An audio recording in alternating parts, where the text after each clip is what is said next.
Hello and welcome to Uncovering Our Hidden History. My name is Anna, and in today's video we are going to be going over some high voltage information. You can see all of my signs in the back: danger, high voltage, electrical shock, hazard.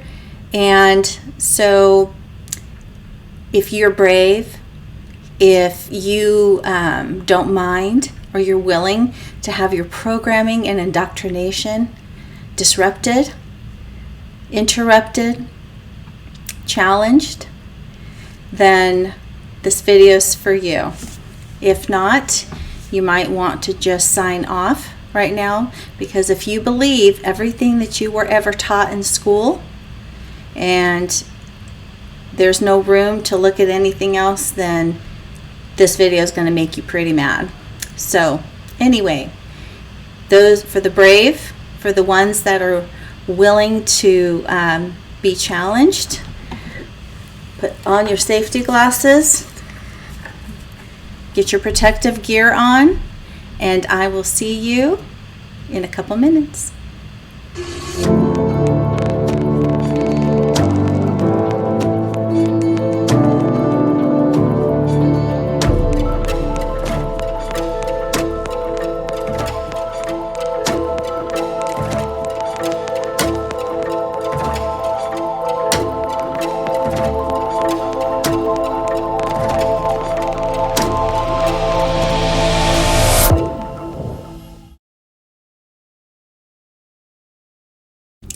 Hey everyone, welcome back. Today, the date of this recording of this video is Friday, July 25th. And we have a lot to go over today, and it's going to be one of those touchy subjects because we have been brainwashed, we have been programmed with a certain narrative regarding the Germans, regarding Hitler, regarding World War II. So I tried to make it a little bit fun during the intro, but seriously, if you are one that believes absolutely everything that you were taught in school, you're going to have a very, very hard time with this video. And for those of you who've been with me for a while, you remember me talking about, even from the very first video I did, that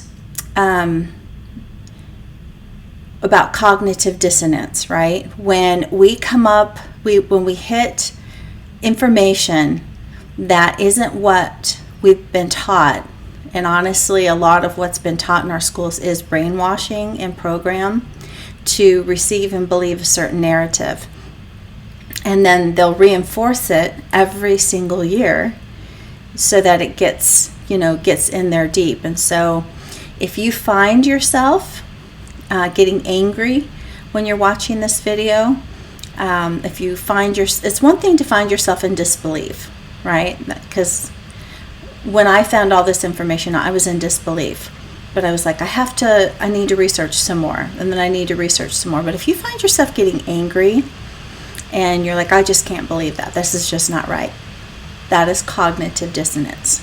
Okay, and so then just take a break, go take a walk, have some tea, drink some water, take a deep breath, and just ask the Holy Spirit, the Ruach HaKodesh, to help you and to show you truth. Okay, for the rest of you, let's get going.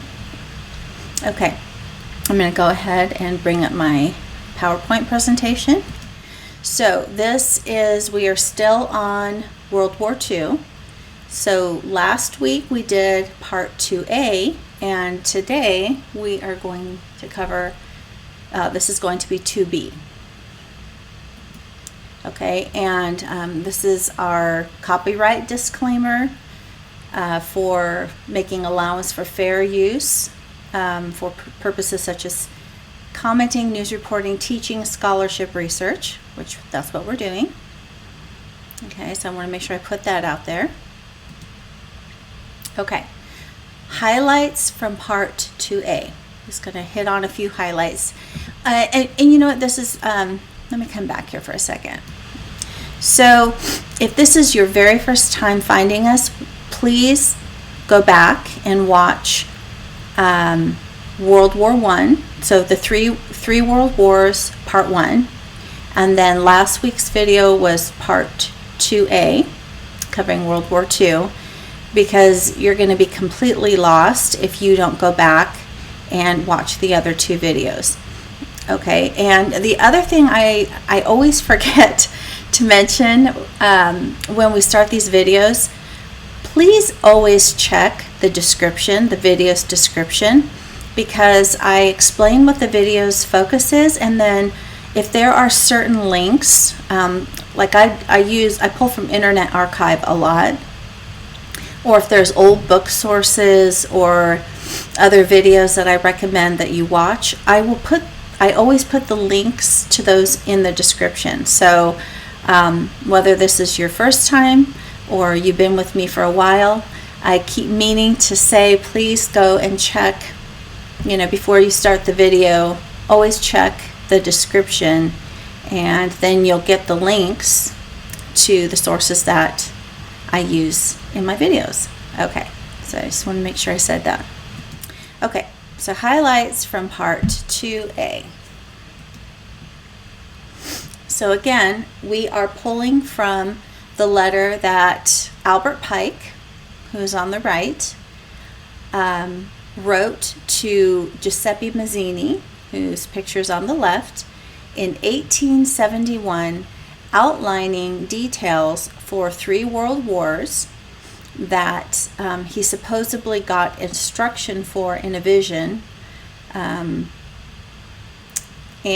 it was, these wars were to be brought about. It wasn't just that he was, getting this information, oh, these are going to happen. It was like, no, you need to make sure that these are implemented and things are put in place for them to be brought about. And if you're not familiar with Albert Pike, he was a very high level 33rd degree Freemason and Luciferian, and I want to say I think he was like Grand Superior or something like that. Like, he wasn't just a 33rd degree Freemason. He was, high ranking above that. So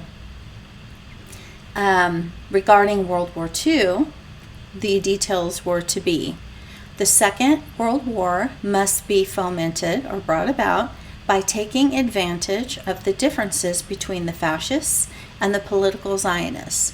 This war must be brought about so that Nazism is destroyed and that political Zionism be strong enough to institute a sovereign state of Israel and Palestine. So the things that are bolded and highlighted I want to focus on now, and then we'll cover the second part of that in another video.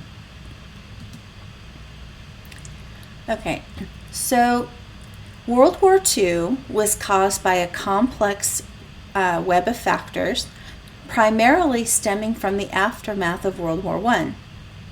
Key contributing factors included the Treaty of Versailles, where harsh terms were imposed on Germany after World War I, including territorial losses, economic reparations, and military restrictions. This created resentment and instability, fostering a climate for extremist ideologies like Nazism to flourish. It was also the rise of fascist regimes in Italy and Germany, and militarist governments in Japan. And then, of course, it also brought about or contributed to the Great Depression of the 1930s, which exacerbated economic hardships and political instability across the globe, which then contributed to social unrest, which then created fertile ground for those extremist movements, which promised solutions. And then, of course, the League of Nations was established to prevent future wars, and the League of Nations then morphed into the United Nations, which we see today. And the United Nations is the one world government. Okay, and so And then also Germany's invasion of Poland on September 1st, 1939, triggered declarations of war. He did not declare war. Hitler did not declare war. But his invading Poland, which he did for a very good reason, triggered declarations of war by Great Britain and France, which then marked the official beginning of World War II. So again, if this is your first time with us, go back and watch the other two videos so that you're caught up and can track with us. So Germany's invasion of Poland in 1939, right, it caused Great Britain and France to declare war, okay? But why did Hitler invade Poland? So all the internet search engines will be more than happy to tell you about how Germany invaded Poland, but you, the researcher, will have a very hard time finding out why. What was the reason? I used several different browsers and I typed in, why did Germany invade Poland in the first place? And I wanted to see, because I already knew what the cause was, but I just wanted to see if any of the browsers were going to tell the truth. Couldn't find any. They just kept pushing Germany invaded Poland. But they did not talk about why. So violence in the German, so after the Treaty of Versailles, Germany was divided up. It was cut up and carved up. And so what had been parts of Prussia, especially like, I think it's Posen, they went underneath Poland's jurisdiction. So even though they had been part of Germany for quite some time and the citizens were living there, all of a sudden they found that it was under, after the Treaty of Versailles, that part of Prussia, those parts of Prussia, now fell under Poland's jurisdiction. So violence in the German-Polish border region preceded Hitler invading Poland. There had been fighting in Silesia and other regions between the Polish nationalists and the German units following the collapse of the German Empire in 1918, after World War I had ended. The German minority that ended up behind the Polish border following the Versailles Treaty had been subject to what some people deemed harsh treatment, and that is an understatement. I can assure you that there was more going on than just harsh treatment. So here are some of the facts that I have been able to dig up on this. Okay, this is usually, if I can't find information on a subject, then I will go to Internet Archive or at archive.org, and I will start looking for old books, videos, information there that people have uploaded, okay? Because the internet browser censorship, is a thing. If any of you have been trying to research some of these, the truth on some of these touchy subjects, you know what I'm talking about. So I found a book called The Polish Atrocities Against the German Minority in Poland. I cannot pronounce the man's name, but as you can see there, that where I have the red arrows pointing at the bottom, you can just copy type all of that in, and it should come right up for you. So there was a lot in there, but what I want to mainly focus on is what the author says on page 22 of his book. Now he says, although mainly men of military age, especially between the ages of 16 and 25, were killed, later on, even German women and girls were not spared. And for weeks after those sordid events, death notices in the Deutsche Rundschau in Bromberg, as well as in the Posner Tagblatt, give an appalling survey of how German men, women, Old men, cripples, invalids, and children were done to death at the murderous hands of the Poles, and how most of them were mutilated in a ghastly way as well as robbed. The type of injury, such as shots in the neck, stabs in the eye sockets, crushing of skulls with rifle butts and exposing the brain, shots in the head fired straight down, is singularly, so that the shots fired straight down or close to the head, that's obviously an execution type of thing, is singularly uniform in all of the different localities where murder took place. A definite conclusion could be formed from the uniformity of time and method in which these outrages were committed against the German minority in Poland, that the organization of bloodshed among Germans was carried out in a uniform manner. In any case, the conclusion arrived at by the medico-legal experts resulting from the examination of hundreds of murder cases is that there is a remarkable similarity in the type of injury. Presence of mind saved the lives of some who either feigned death or were fortunate enough not to have suffered fatal wounds.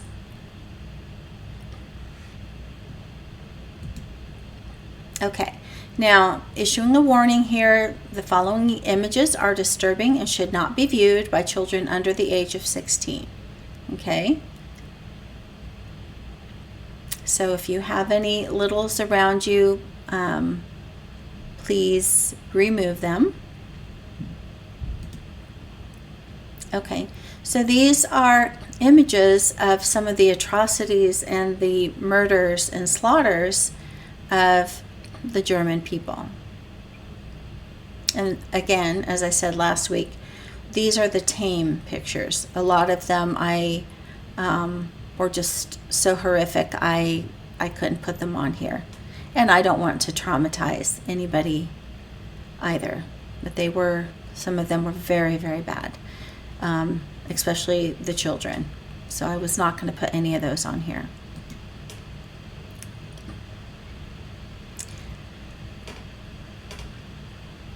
Okay, I think those speak for themselves. So that is why Hitler attacked Poland, which instigated the start of World War II. Okay, and then of course, all of the newspapers post, Hitler opens war, bombs Polish cities. Britain, France mobilize as Poland calls for aid.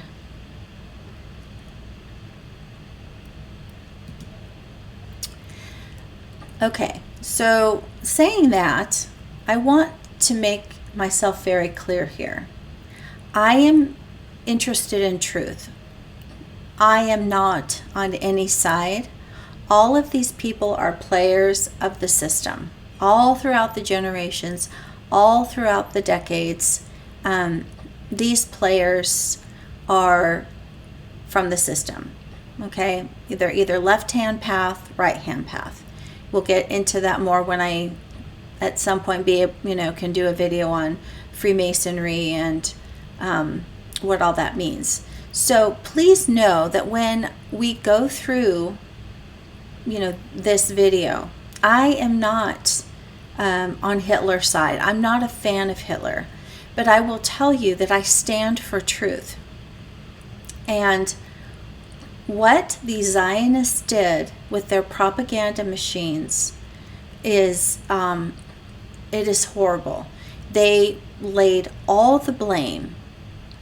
Not only did they destroy Germany after World War I, just so that they could get Palestine, but they completely decimated the German people and the economy and everything else, and it was evil. So I'm going to call that out. I'm going to show you what I have found, because it's truth and we need to know. But please do not think by any means that I think Hitler was some kind of a hero. He was no saint by any means.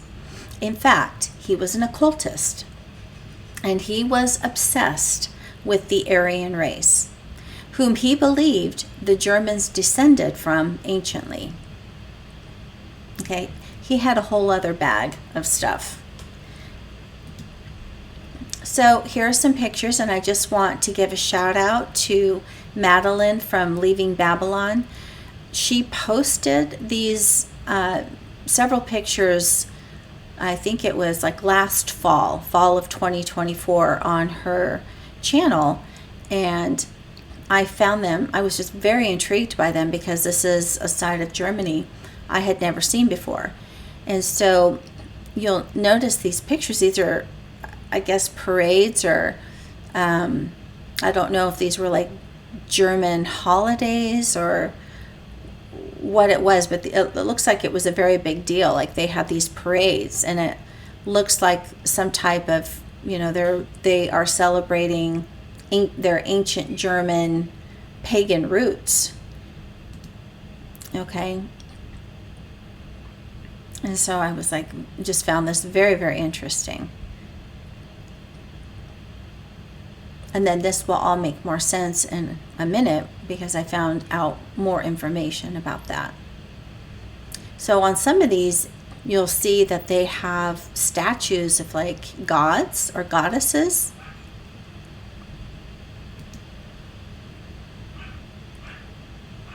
And then the eagle, which seems to be very, very important as well.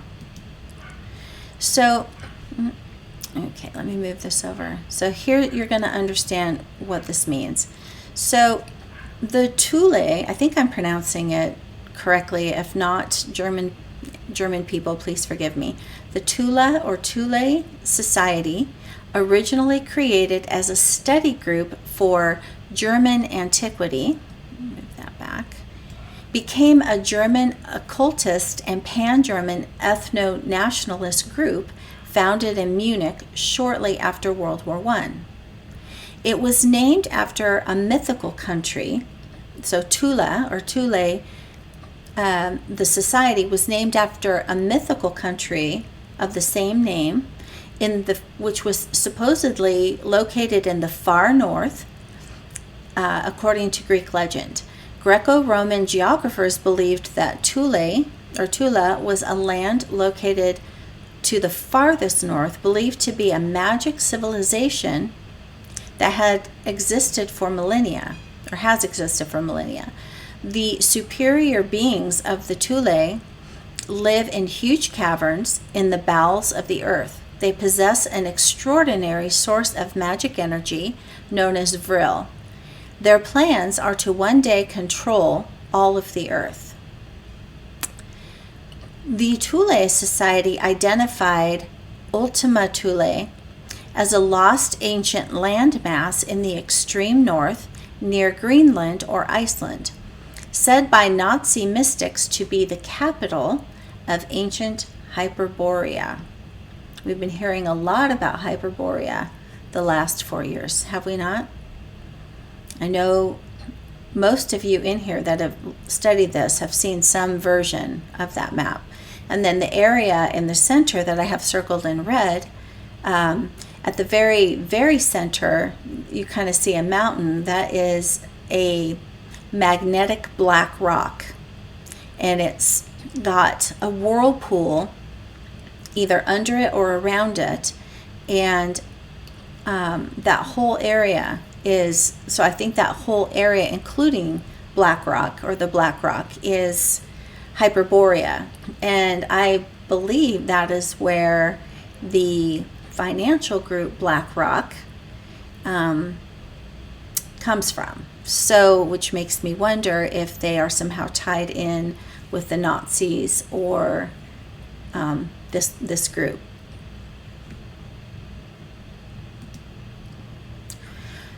So, in their role as ancient, so it said they were the Nazis, the high-level Nazis, top Nazis, were very interested in Atlantis.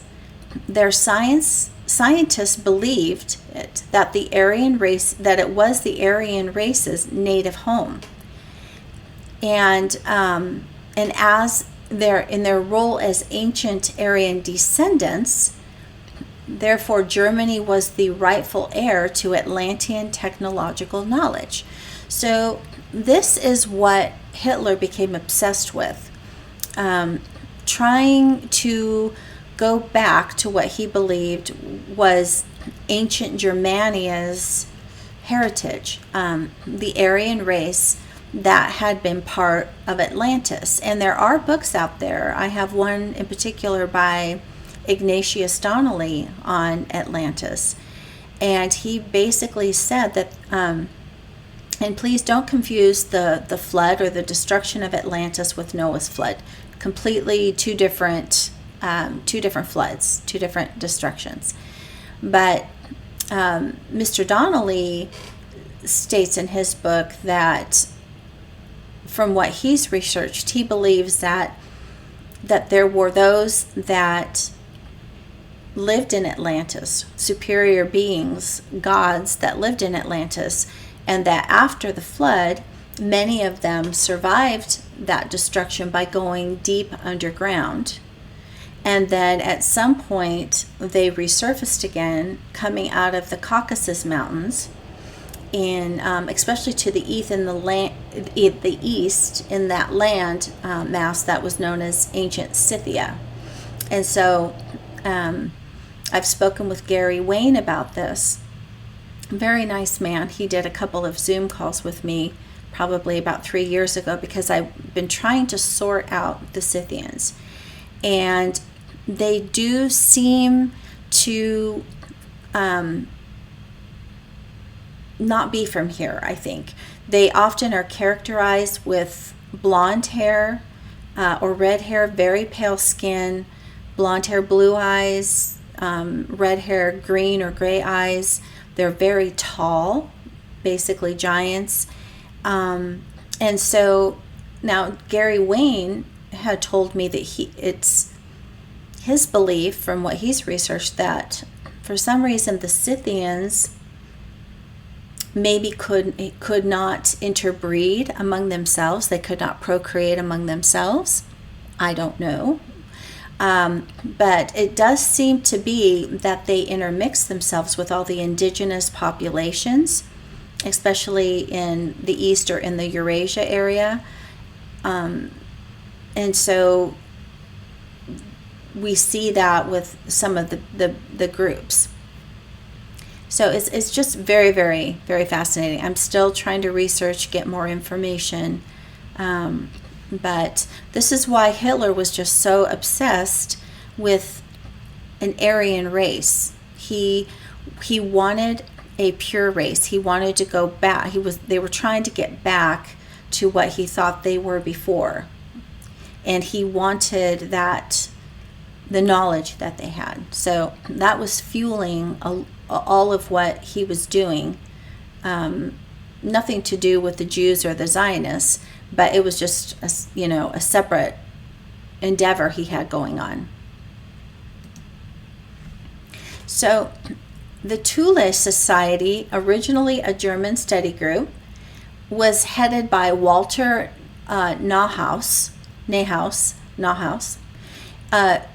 He was a wounded World War II veteran turned art student from Berlin who had become a keeper of pedigrees, so a high-level genealogist, for and I'm probably not going to say this right, the German Orden Society, or the Order of the Teutons, the Teutonic Knights to be exact, a secret society founded in 1911 and formally named in the following year.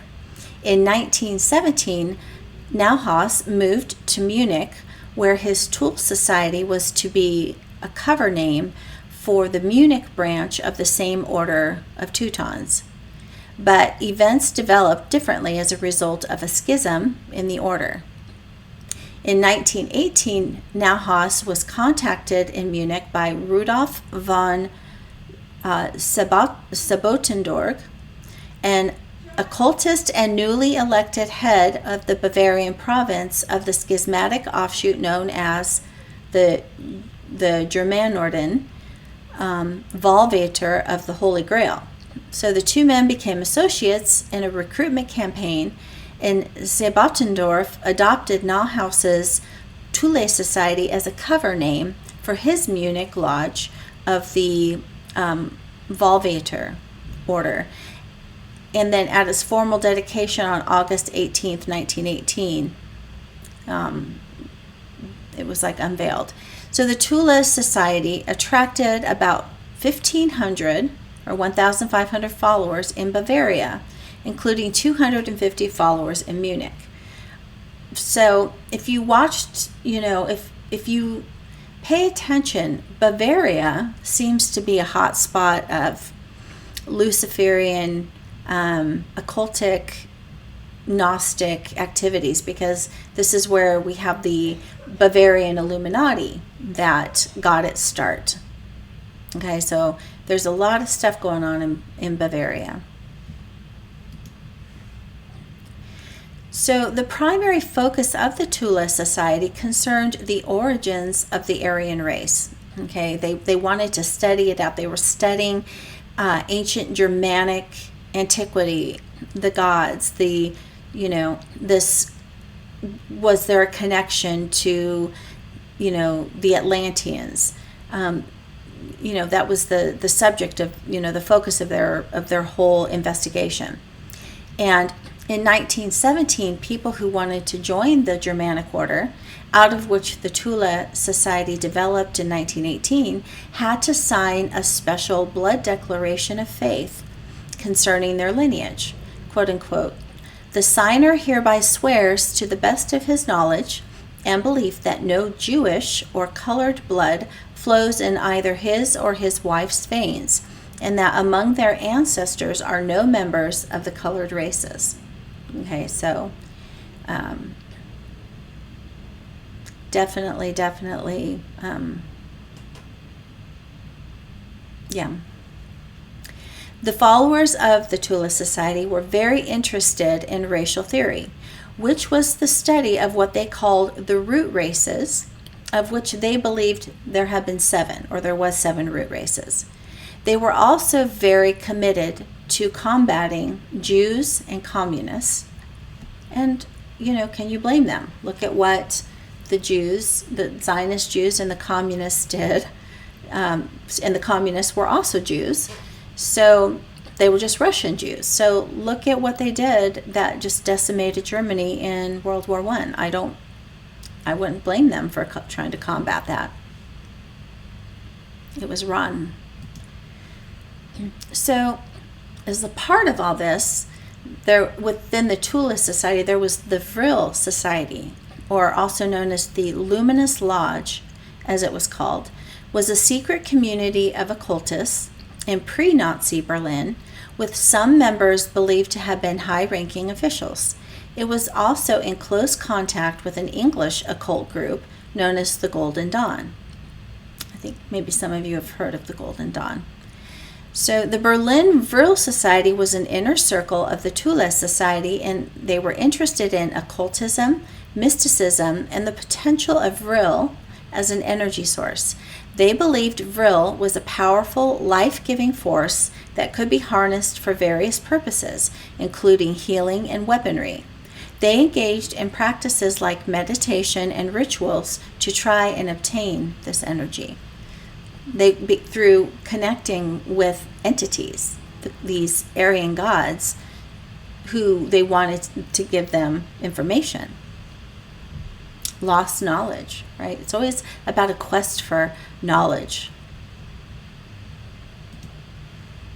So up here in the upper left corner, the woman who was the head of the Vril maidens, as they were called, was Maria Orsic. Okay, and so the Vril maidens were a group of women within the Vril Society. These women were not allowed to cut their hair, and because of this, the hair most often reached down to, their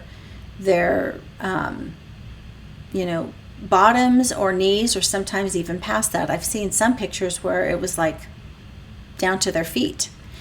And this is because it was believed that the hair, or the ends of the hair, acted as antennas, when channeling the entities.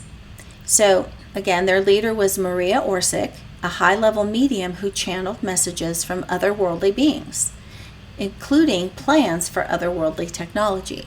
So when I looked into her a little bit, as she was channeling, it was said about her that she would go into a trance, and then she would just start speaking, or these things would speak through her. And then, of course, the Nazis or the Germans, because this was even, pre-Nazism. So the Germans would be sitting there, scribbling notes as to what was coming out of her mouth. And so now in the bottom left corner, you can see some plans and schematics for what they were giving for flying saucers. And you can just see more of that on the slide. Like, these things were real. And they used, I believe they used jet propulsion fuel or technology, which it wasn't out there at the time.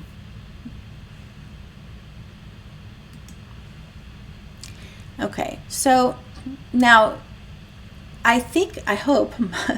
hopefully most of you here have been following the whole Hitler after World War II thing. There is definite proof. The CIA, Mossad, MI6, all of the intelligence agencies knew that Hitler did not die in the bunker in Germany. They absolutely kept tabs on him. And there was, on the History Channel, there was a series called Hunting Hitler. And I feel like they did a really good job of putting the information out there.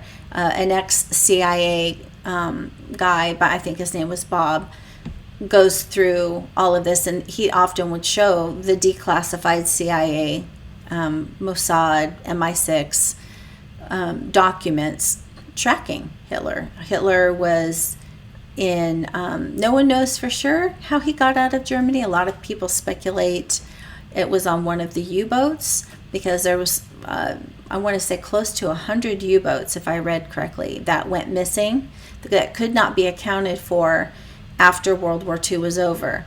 And the Americans and the Soviet Union were taking inventory, and they were gone, as well as several high-ranking Nazi and SS personnel, all gone. So we know now that they were down in Antarctica. Now, Hitler was in Eva, and their daughter or daughters were down. I don't know if they had one daughter or more together. She had more later after his death, but they spent a lot of time in Argentina. Again, if you're not aware, Argentina was very pro-German and very sympathetic. And it was like it was a lot of Nazi officers and people settled there. It was, and the citizens there were very pro-German. So we definitely know that there were sightings, that Hitler spent quite a bit of time there. But there was also this German base in Antarctica that they developed to try to get into the bowels of the earth to try to find this Aryan race, their progenitors. Okay, so in the bottom left corner is a quote from Karl Donitz. He was German Navy Grand Admiral, last president of a united Germany, is what it says. And he says, quote unquote, the German submarine fleet is proud of having built for the Fuhrer in another part of the world a Shangri-La on land, an impregnable fortress. And this was in Antarctica, specifically in an area that they named New Schwabenland or Swabia. Okay, and then in the upper left corner, you can see 3 Nazis holding the sign with the swastika. And then in the bottom right corner, it says by 1942. So this is 3 years before the war, World War II, officially ended. Transfer of inhabitants to New Swabia had begun, including the scientists and all the high-level people that they needed. So they had this in the works for some time.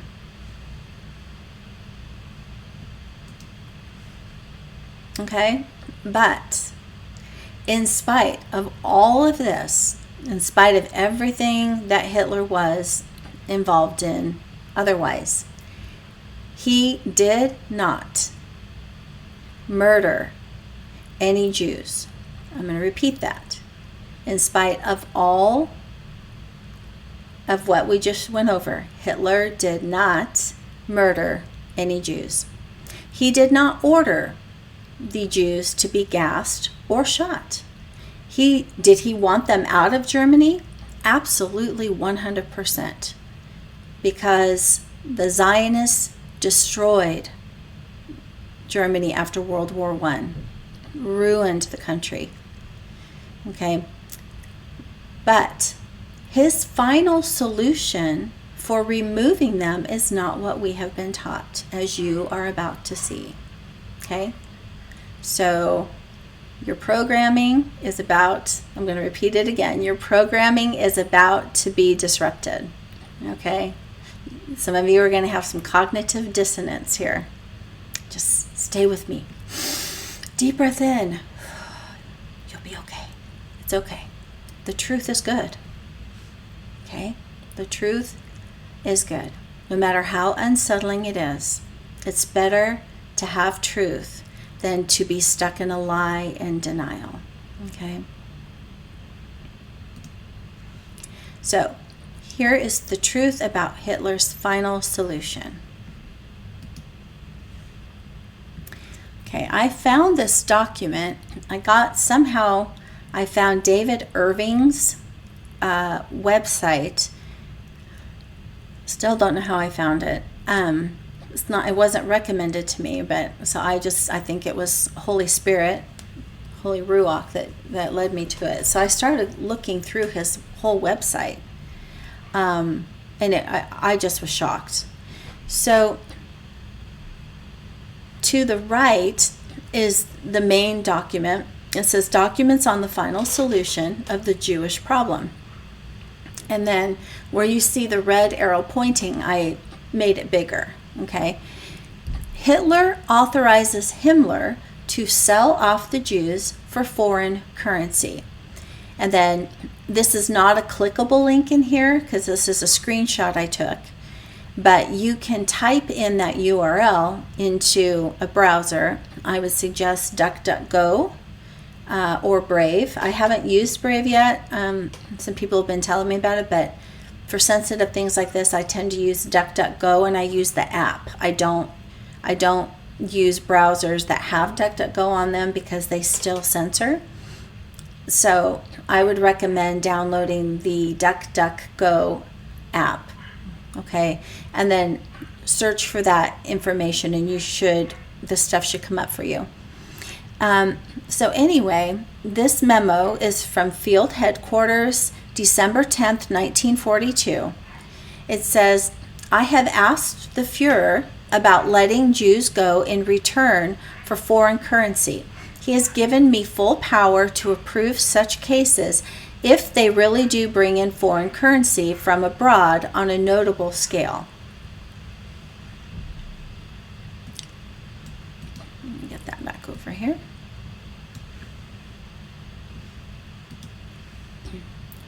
And then also on Mr. Irving's page was the real Wannsee Protocol, okay, for the final solution. I know looking into it, there had been some forgeries that had gone around after the war ended, and I guess those were sufficiently debunked by experts. So Mr. Irving has the official one. It says this English text of the Wannsee Protocol is based on the official U.S. government translation prepared for evidence in trials at Nuremberg, as reproduced in John Mendelssohn ed. The Holocaust, selected documents in 18 volumes. So you can read that. Please take screenshots. I forgot to mention that. I encourage all of you, take screenshots of my slides and go do your own research, especially as we progress. And some of you are just like, this just cannot be true. Like, what is this woman talking about? Please, I plead with you, take screenshots of my slides, okay? Because this is not my opinion. These are sources, and I'm going to put the links in the description of the video. Click on those links. Go do your own research. Watch the same videos I watched. Look at the same documents, okay? So you do that yourself, okay? I beg you to. Okay, top secret. It looks like there were 30 copies of this that went out. This is the 16th copy. Minutes of discussion, top secret. The following persons took part in the discussion about the final solution of the Jewish question, which took place in Berlin, Grossen Wannsee number 5658 on January 20th, 1942.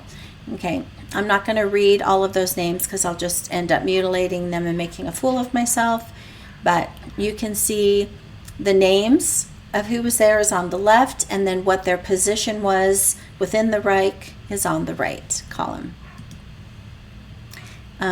Same thing here on this slide. The names are on the left, their position or where they were located on the right. Okay, so it says, at the beginning of the discussion, Chief of Security Police and of the SD, SS Obergruppenführer Heydrich, reported that the Reich Marshal had appointed him delegate for the preparations for the final solution of the Jewish question in Europe, and pointed out that this discussion had been called for the purpose of clarifying fundamental questions. The wish of the Reich Marshal to have a draft sent to him concerning the organizational, factual, and material interests in relation to the final solution of the Jewish question in Europe makes necessary an initial common action of all central offices immediately concerned with these questions in order to bring their general activities into line. Okay, and then you can read the middle section, but what I want to draw your attention to is the bottom section with the red rectangle and the two blue arrows. The chief of the security police and the SD then gave a short report of the struggle which has been carried on thus far against this enemy, the essential points being the following. A, the expulsion does not say extermination. The expulsion means kick out, okay, remove, of the Jews from every sphere of life of the German people. And point B, the expulsion or removal of the Jews from the living space of the German people. So they want them out of the sphere of life and out of the living space. They're gone. They've been troublesome. You know, we learned last week that there were Jews in Munich that were fully involved with the plotting of all the Marxist stuff that happened in Russia. Like, they're all up to no good. They have to go. In carrying out these efforts, an increased and planned acceleration of the emigration of the Jews from Reich territory was started as the only possible present solution.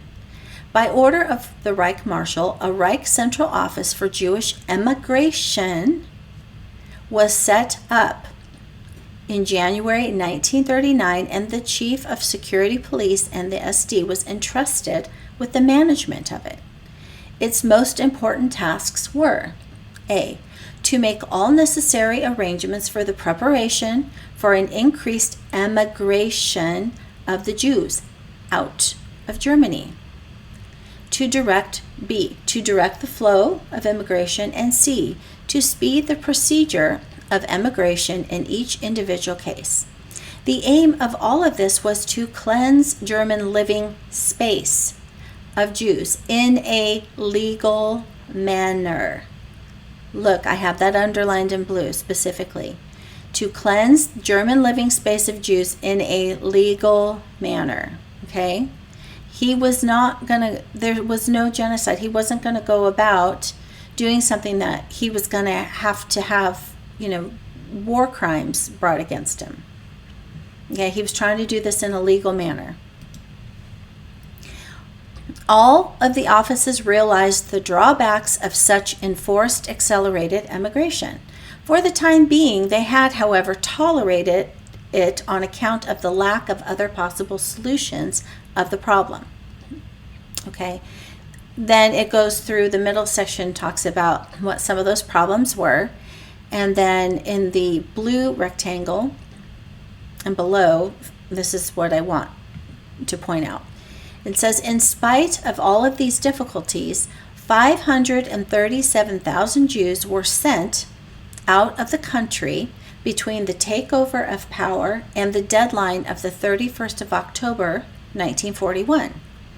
Of this 537,000, approximately 360,000 were in Germany proper on January 30th, 1933. Approximately 147,000 were in Austria on the 15th of March, 1939. And then approximately 30,000 were in the Protectorate of Bohemia and Moravia on the 15th of March, 1939. The Jews themselves or their Jewish political organizations are to finance the immigration. In order to avoid impoverished Jews remaining behind, the principle was followed that wealthy Jews have to finance the emigration of the poor Jews.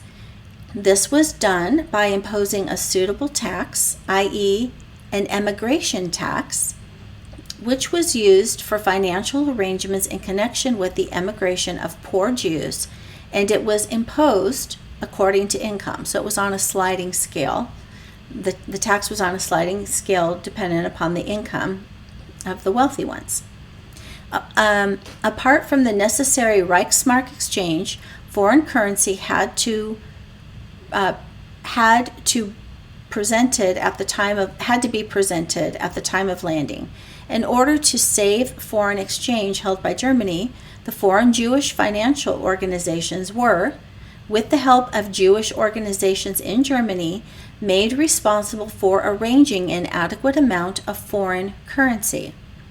And this will come up later on in some videos I have for you. Up to the 30th of October 1941, these foreign Jews donated a total of around $9,500,000. And this is just the wealthy Jews in Germany. In the meantime, the Reichsfuhrer SS and chief of the German police had prohibited emigration of the Jews due to the dangers of an emigration during wartime and due to the possibilities of the East. So we're going to find out what the possibilities of the East are in just a moment. So the other possibility relating to the East was this. A possible solution of the problem has now taken the place of immigration, which they're having problems emigrating because now they're in the middle of war. You've got British ships, you've got French ships, you've got airplanes. If he really was wanting to kill off these people, he very easily could have put them on ships out to sea and let them get bombed or fired on or sunk. Okay, but he had to put a hold on the immigration procedures for the time being because it was during wartime, and he could not guarantee them safe passage to the countries he wanted to send them to. So a third possible solution was brought up, in that the evacuation of the Jews to the east, provided that the Fuhrer gives the appropriate approval in advance. These actions are, however, only to be considered provisional, but practical experience is already being collected, which is the greatest importance in relation to the future final solution of the Jewish question.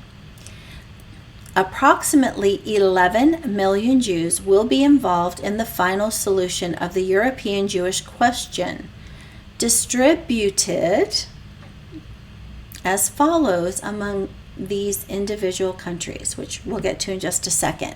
I want to read to you to the left the little website note from Mr. Irving. He says, Hitler really did intend for the Jews to build roads in the east. If he could not get them emigrated out, okay, plan B was to send them to the east to work in camps there to build roads and infrastructure. It says on January 15th, 1942, the British code breakers intercepted this radio message from the Hoher, I'm not saying that right, sorry, SS, okay, never mind, to whoever these people are. So the British code breakers intercepted this message. It says, quote, the Fuhrer has ordered that Jewish compulsory labor gangs are to be sent with all speed into the area of Russian operations for the carrying out of important constructional undertakings. They go on January 18th, 1942, in a special transport into the building /area allotted to the Silesian Operations Group in the region of Duneburg/Moscow. Medical examination and injection are necessary. The Jews wear black working dress with green armbands. Employment, Reichsautobahn, maybe. Organization, Todt undertakes guard duties. Please see to it that the pool of compulsory labors is not reduced. Okay, so hopefully you also understand that once the Bolsheviks took over and communists was in full swing, which happened, I think it was around 1920, 1921, in Russia, all of those USSR people in the Soviet Union, they're all German. They're all Jews. Okay, so he's like, might as well send labor groups over there to work the roads. Send the Jews over with the Jews. Okay, but he also had Plan A going, which was to distribute these 11 million Jews as follows to the following countries. Okay, and I'm not going to take the time to read this. Highly recommend just screenshot it, and then you can go back and read it on your own. But in the left-hand column is the name of the country, and then in the right-hand column was how many thousands of Jews were supposed to go to that country. And then, of course, what he had worked out is that the countries were not just doing this for goodwill. They were going to receive money. Okay, they were being paid to take these Jews in, was the agreement. So it says the number of Jews given here for foreign countries includes, however, only those Jews who still adhere to the Jewish faith, since some countries still do not have a definition of the term Jew according to racial principles. The handling of the problem in the individual countries will meet with difficulty due to the attitude not the altitude, the attitude and the outlook of the people there, especially in Hungary and Romania. Thus, for example, even today, the Jew can buy documents in Romania that will officially prove his foreign citizenship. The influence of the Jews in all walks of life in the USSR is well known. Approximately 5 million Jews live in the European part of the USSR, which is Soviet Union, and in the Asian part, scarcely 250,000. The breakdown of Jews residing in the European part of the USSR, according to trades, was approximately as follows. And then he breaks it down by how many were working in agriculture, how many were urban workers, trades, employed by the state, private occupations, etc., etc. So again, if you want to research this document, the Wannsee Protocol, it can be found at this URL. Again, it is not clickable. You will have to just look at it while you type it in to your browser. And you can try a normal browser. If it doesn't work, again, I highly suggest DuckDuckGo. Okay, now, I guess there was some question or issue with the mixed blood, the Jews and Germans that had married. So he said the Führer kind of mandated this, that persons of mixed blood of the first degree will, as regards to the final solution of the Jewish question, it's like a tongue twister, be treated as Jews. From this treatment, the following exceptions will be made. A. Persons of mixed blood of the first degree married to persons of German blood if their marriage has resulted in children, and then in parentheses it says persons of mixed blood of the second degree. These persons of mixed blood of the second degree are to be treated essentially as Germans.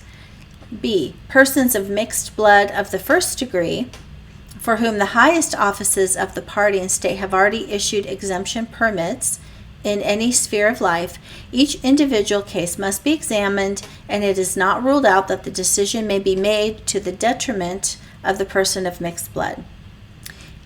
And then it said the prerequisite for any exemption must always be the personal merit of the person of mixed blood, their character, right? Your personal merit is your character, how you conduct yourself. It cannot be based on the merit of the parent or spouse that is German. Persons of mixed blood of the first degree who are exempted from evacuation, meaning they don't have to leave, will be sterilized in order to prevent any offspring and to eliminate the problem of persons of mixed blood once and for all. Such sterilization is voluntary. They were not forcing people, okay? They weren't tying people down and forcing sterilization on them. It says here, this is why I've underlined it in red. Such sterilization will be voluntary, but, however, it is required if you want to remain in the Reich, in Germany. If you don't want to be sterilized, you and your German loved one can move away, move outside of Germany.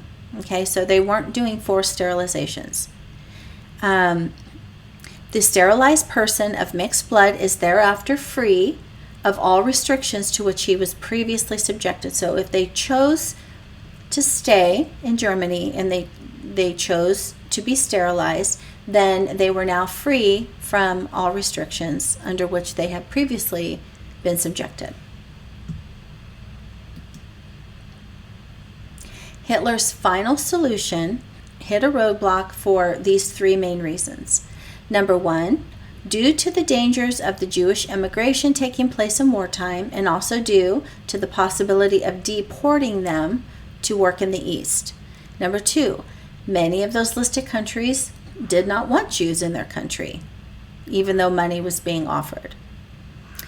And number three, while the German Jews were on board with the plan, The international Zionist Jews were not.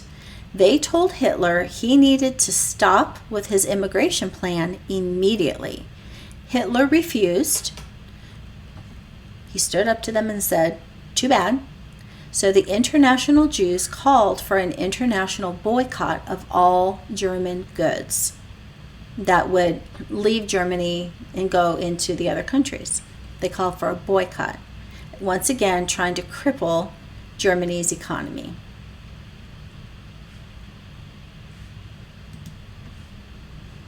And here's a picture from one of the newspapers. Judea declares war on Germany. Boycott all German goods. And you know how, hopefully you understand the MO, or how the international Zionists work by now. They're not just, this is not just in Germany. They are putting the word out to all the Zionist Jews in every single country, and especially America, and saying, you get the word out, we're boycotting, whatever they had to make up, whatever they had to say, however they had to spin it, so that all of the major countries would boycott German products. Okay, so the truth about the H event, which you see there, is not at all what we were taught in schools our whole life. It's not. I mean, if you think about, so World War I was basically about, 1930, 1940-ish? Well, I guess that was in Britain. Well, anyway, up until about 1945. So, depending on how old your parents are and your grandparents, think about how many generations that's been, from that time until today. And how do you lock in a certain narrative? You have to keep reprogramming every single generation. And then, of course, the parent or the grandparents will teach the children, and the children will, their children will teach their children, and so on and so forth. So it's being talked about within the families, perhaps, but this is why they have compulsory schools. Because the easiest way to brainwash a large group of people, or the mass of humanity, is to force them to go to compulsory public schools. Even in the private schools, right? You're still going to get that as well. So this is what the school systems are set up for, okay? They want everybody with the same narrative. They do not like critical thinkers. They don't like people who don't follow the narrative. So I'm just kind of laying all this out there because your programming is about to be interrupted. I mean, look at that picture right there. Look at the picture.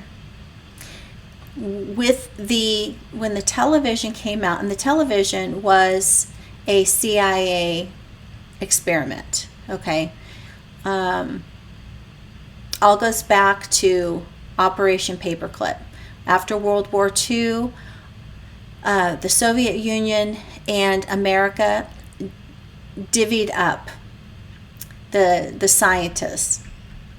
Okay, now the top level, as I said earlier, were missing, along with those submarines. They were already over either in Antarctica or in Argentina. But from what was left, there were still scientists and things like that. So the Soviet Union and America divided them up. And in many of those countries, the Catholic Church helped give those Nazis new identities. And then the ones that were brought to America were divided into two factions. So one group overtook what had been called the OSS, and it then became the CIA, the Counterintelligence Group, and then, or the Central Intelligence Group, and then the other group formed NASA. Okay, so that's where, if you want to research more about that, just there's books. There was a wonderful journalist who wrote a book called Operation Paperclip. So anyway, but going back, think about it, and I've said this on some of my other videos, right? We say TV, we're watching TV, but the spelled out form of that is vision, television. So the CIA knew from doing different experiments and such that they could use this box, putting images, certain lights, certain sounds, certain, tones, frequencies, to tell a vision, to put out information that they wanted more easily put out, right? The eye gate. And so, and then think about what it's called. Television programming, because it is for programming. Okay? And then you get to use your channel. So basically, to be honest, our televisions are used for programs and channeling. There's a reason why that they use that to reinforce. Okay?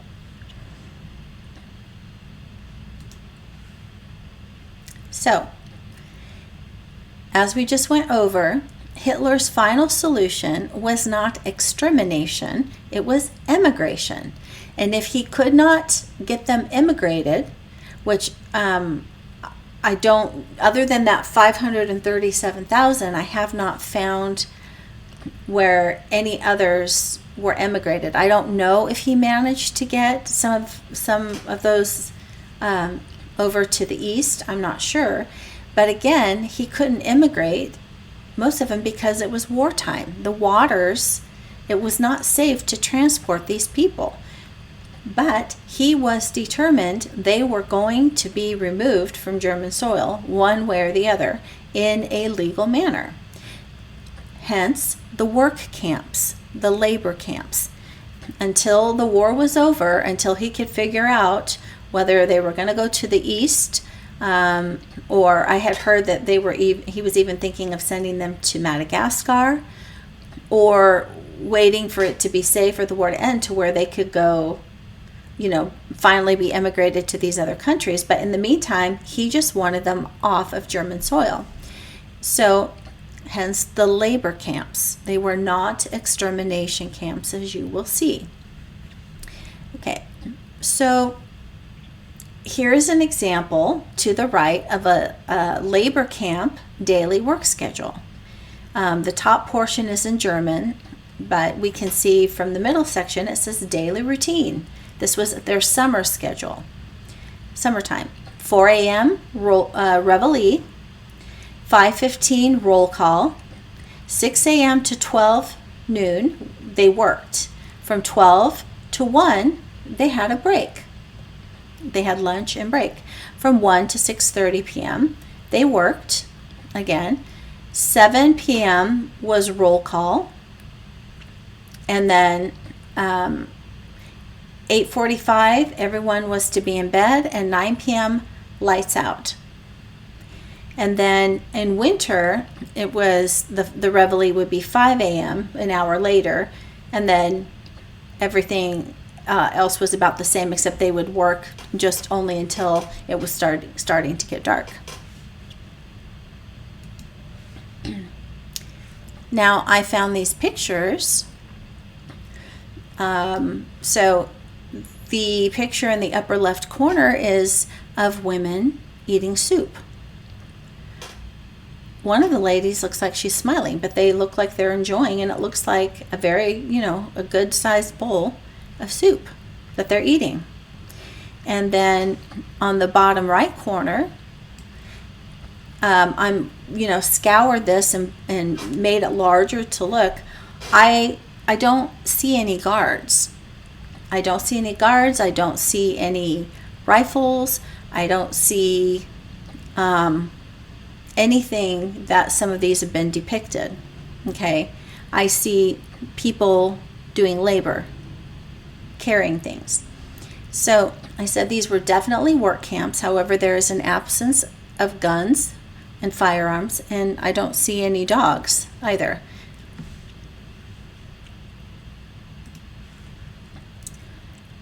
Would you be surprised to know that some of these camps had a courtroom? I want to say this is either Auschwitz or Dachau, I think.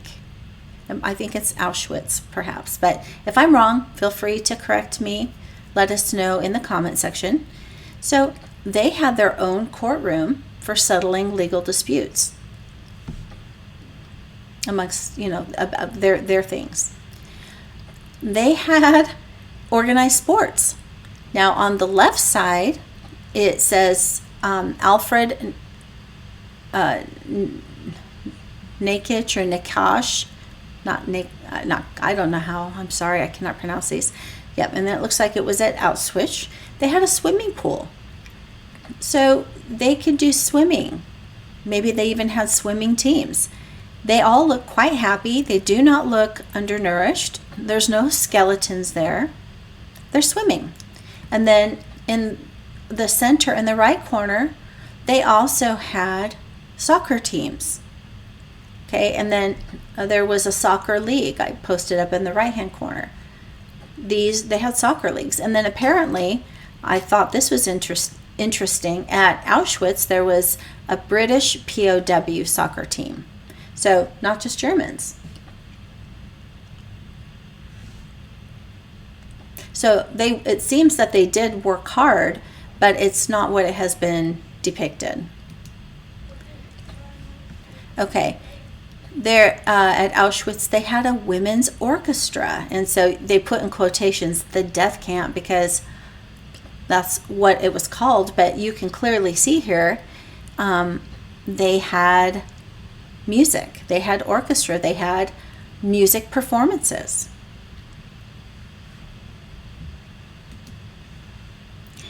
And then there was a men's orchestra. Looks like these guys are walking around playing, maybe trying to, cheer up or cheer everybody's spirits up, right?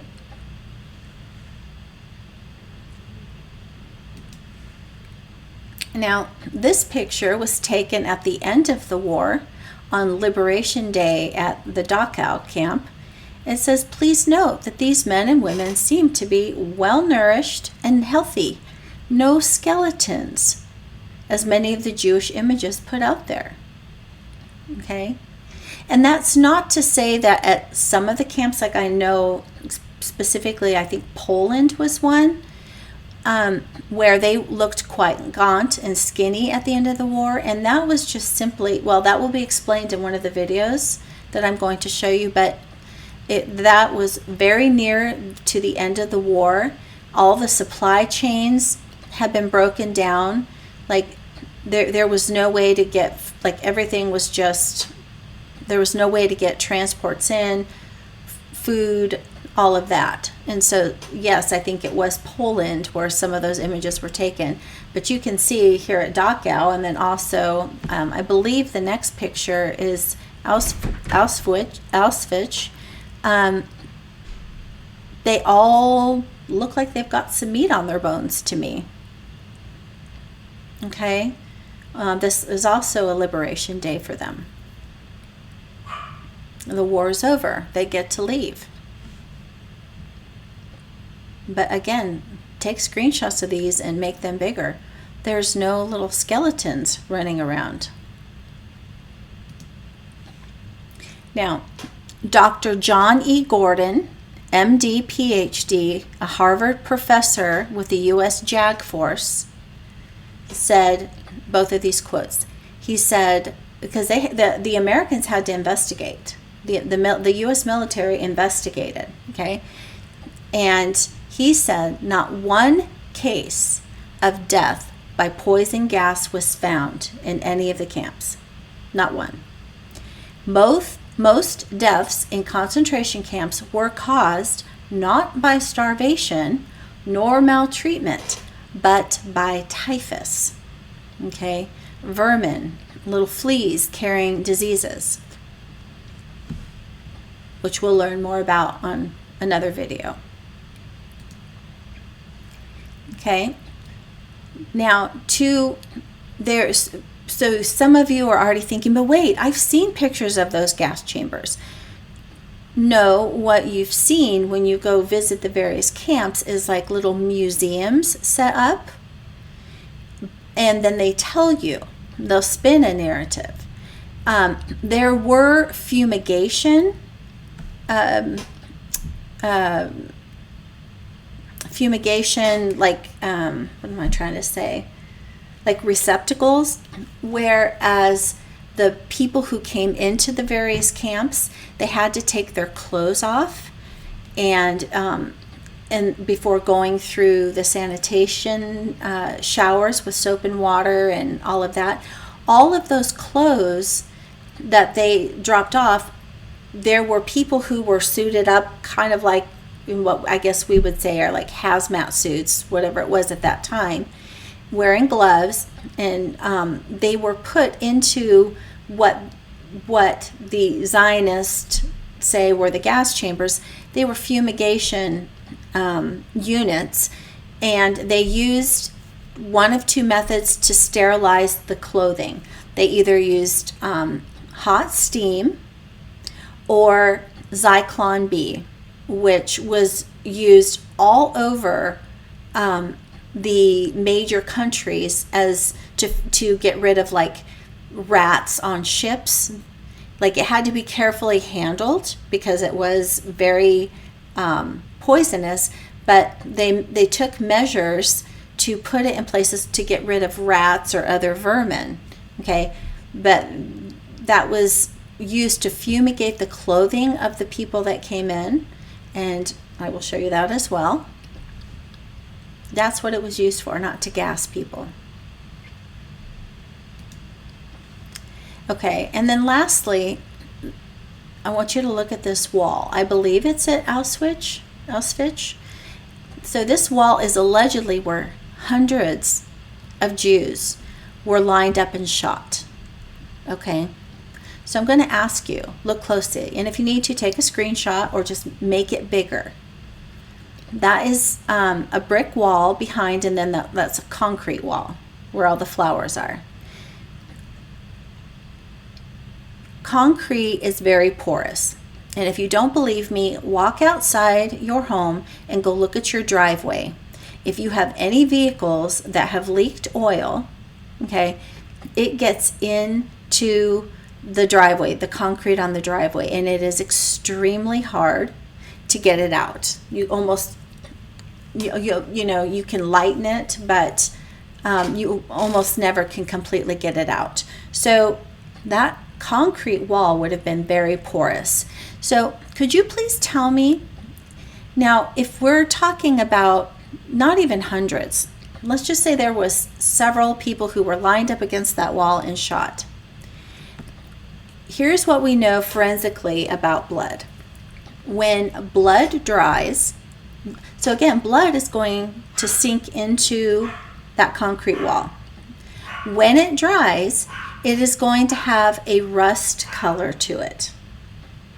Okay, I apologize if you can hear my dog barking. He's a little neurotic. Anyway,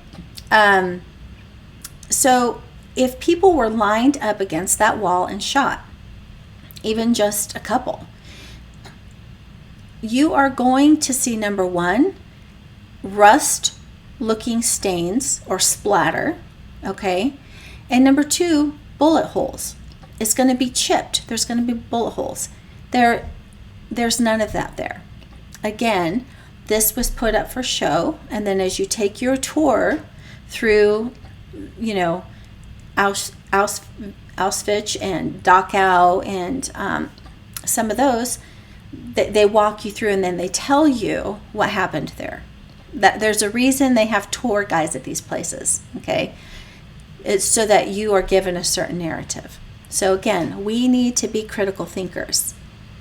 You know, I spent way too much time watching CSI and FBI and all these forensic shows, okay, about, you know, when there's blood, the splatter this and this and that, and it doesn't line up. There's none of that there, okay? So again, another lie. Okay.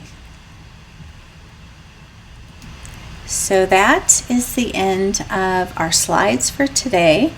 I do have a short video that I'm going to play for you now, and then that kind of ties in with what we've been talking about, and then we will pick up next week, still in World War II. We've got to get through all this information because it really is so important to know what the truth is and to be able to share that. And so next week's video will be part 2C, and we're going to continue on. I have several more videos to corroborate the things that I showed you today, but I'm running out of time and room, and so I'll put this one clip in this one, and then we will watch the rest of them next week. All right.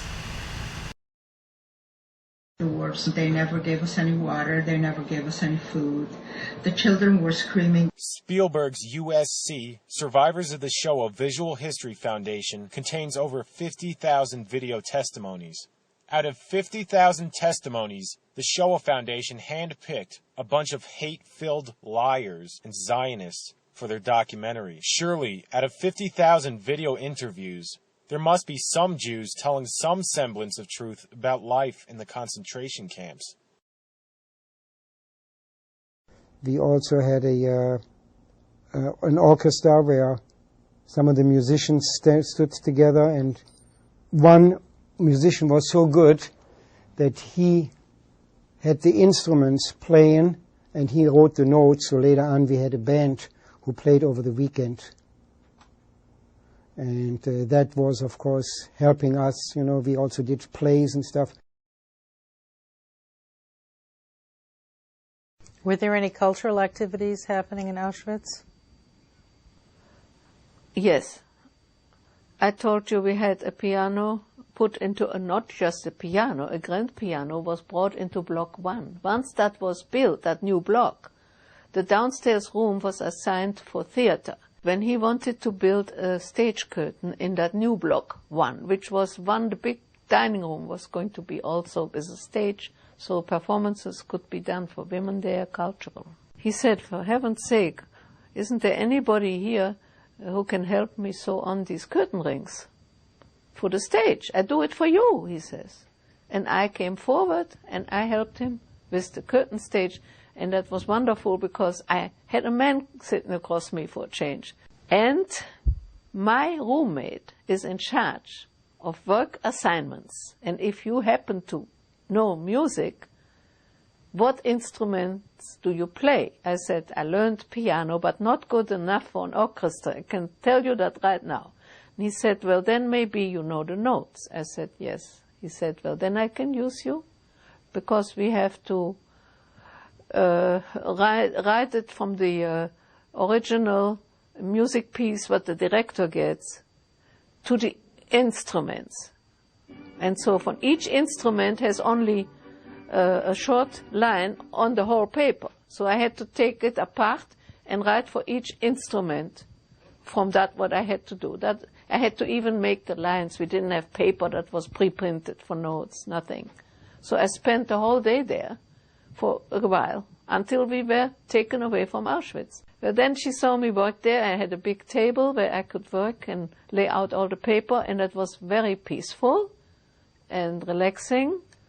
And Otto wanted to talk more to me. That is when I met that SS man at one time. That was the last job I did while I was in Auschwitz. And when the other job, when I was in Block 10, we went out to pick the leaves. And from these leaves, they would make tea for the whole camp, for the whole Auschwitz.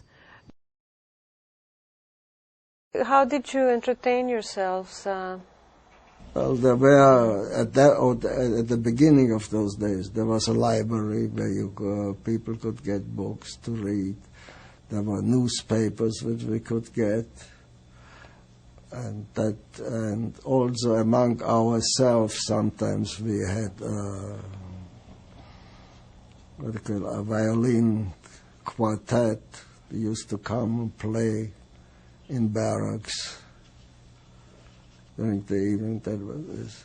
And later on, they said they're gonna build a movie in the camp, and the president said, "Only you must be crazy. They're gonna make a movie for us in the camp." And really, it happened. They made a movie in the camp. They did. Yeah, and we went in barracks after barracks. We could go to see a movie sometimes in the evening. They brought movies in to see in the evening. And What kind of movies would they show? well, German movies. But once I came to the main camp, we were allowed twice a month to write home. Once a postcard and once a letter. They gave you the materials? Yeah, they gave us the letter, the materials, and we could How buy did you get the stamps? stamps. We could buy stamps. You had money? Yeah, we still got money. The money we got through the Jewish community from Vienna, who sent us everybody some money. And in the camp you could have currency? If you Yeah, had- we could have money because there was in camp also what they call a cantina, and not many times, but once in a while they sold a few cigarettes or they sold something, whatever they had. So if you had money, you could buy in the cantina there. Food, there wasn't really any food, really. They usually sold, and sometimes they sold some weak beer. They sold also in the cantina? Yeah, but not really anything else, not much. Mostly cigarettes. And when you went to the movies, did you have to pay? Yes, we had to pay. After the money stopped, the regular money stopped, we got paid in coupons then. Paid for your work? But I don't know if it was for whatever we got paid for in coupons, which were redeemable in the cantina if they had something. So that was their way of distributing money. Then to everybody, everybody got this money then.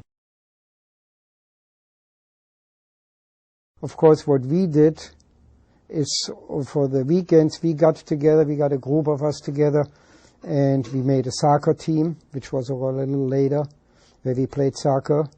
Well, it's amazing that there would be a soccer team, that there'd be enough energy left to do something like that. Well, I don't think we were quite as energetic as we were with the other regular team, but we did something to, it kept our mind off of the problems we had. You mentioned to me the other day that Monowitz was like a college library. Well, that was... In what way? Especially the Germans start losing the war, 1943, 1944. So in 1944, we had soccer games in Gross-Rosen. Soccer teams, we organized very well. Soccer teams, each nationality organized a soccer team. And we organized our equipment and everything and play soccer on the assembly line, on the assembly place. So, in Gross-Rosen? In Gross-Rosen. So, that much freer was. But it was 1944. The Russians already pushed away, Americans already invaded from the other side, so they have to give more freedom. But there was much more freedom, and food didn't improve very much because simple reason they didn't have it very much themselves. So So. Did the civilians try to help you at all? Did they trade goods for things? It's as I say, that we have almost everything what we wanted for the soccer teams from the civilians, from outside civilians. But that was strictly on the cover. The SS didn't know that. They knew it, but they didn't do much about it because they knew the war was almost over. So they didn't. They even played soccer with us. That just to make the story funny, that the whole incident funny. That one time the Polish team play against German teams, and one of this top enlisted SS men decided he wants to play for the Polish team. So we say, okay, you can play for us. And then the commandant, that commanded, SS commandant, he was like a captain. You know. He decided to want to play for the German team. So he went in the field. I think they were a little bit tipsy. How did you feel about that? And the funny part of it, we said, just let them play. They play almost by themselves. We just run around them. But that was one of those incidents which stuck so funny on it. But that's happened. So, but it was 1944. So it almost things came to a close. So is what you're saying then that the closer the end of the war came, pressure was let up rather than becoming more cruel or... In our camp, pressure, you did feel the pressure later. The big problem is that the Auschwitz soccer field was right next to the so-called genocidal gas chambers and would be in full view of the so-called final solution. Freddie Hirsch called me to the children's barracks. He was heading then, and he asked me if I could paint something on the wall for the children. And I said, well, if you can get the materials. He said, I'll get the materials. I said, okay. And then a very handsome young blonde man from the men's camp came over one day, and Freddie Hirsch called me to come and meet him, and he asked me what I need. So I said, well, if I can get any wall paints, so any tempera paints, I would like those, if you can get me some. And he said, yes, anything you want. And so before I knew it, Freddie had the stuff ready for me, and I started painting. At first, not knowing what, I looked at that huge drab, it was kind of olive-colored, like all the barracks were, wall, and I thought, well, the thing to do is to make it look like we are in a Swiss chalet on the deck, and there is a balustrade with flowers on, flower pots on it, and we are looking out at the beautiful meadows and maybe see some cows and sheep and stuff. And I started painting. And then afterwards, far in the distance, I was putting some sheep and some cows. And then I noticed that all the kids were standing around me, behind me. So I turned around and I asked them if they would, do they have any special wish what to put in that meadow? And they said, Snow White and the Seven Dwarfs. And that was a very surprising answer. So I made a painting of Dopey standing on another dwarf's head with a cloak around him, so he looked like a tall guy, so he would be as tall as Snow White. And they were dancing together, and the shoes, those soft shoes and everything. And the kids loved it, and I made some other dwarfs around, one who was playing the accordion. I think that was Grumpy, the mean one, and the professor with the glasses. I made almost all the dwarfs standing around. Some of them were clapping, and that's what the kids liked. I now understand that there was another painter who continued painting on the walls after I've left. I don't know about that. When you were in the process of doing that, what did it do not only for you, but for the children? On an emotional level? Well, it did several things, not just emotional, but the children then wrote a play which was a satire of Snow White and the Seven Dwarfs. So I figured out a way of making a crown out of paper, and the kids were painting it gold and putting like jewels on it. And then I took some paper strips and I painted them with a black paint. And I don't know about the costumes, what they made costumes out of, but the play was very successful because the little girl who was playing Snow White had an incredible voice, a gorgeous soprano, just like the one that you hear in the movie. How are they allowed to put on a play in Auschwitz? I don't know, but it was done kind of quite hush-hush, all of it, except that when it was put on, suddenly some SS-men appeared, and they watched. And then when Arno Böhm put on that play, he wanted something like a vaudeville play, which I was in too. That was when I couldn't stand the breath of the guy who was playing with me.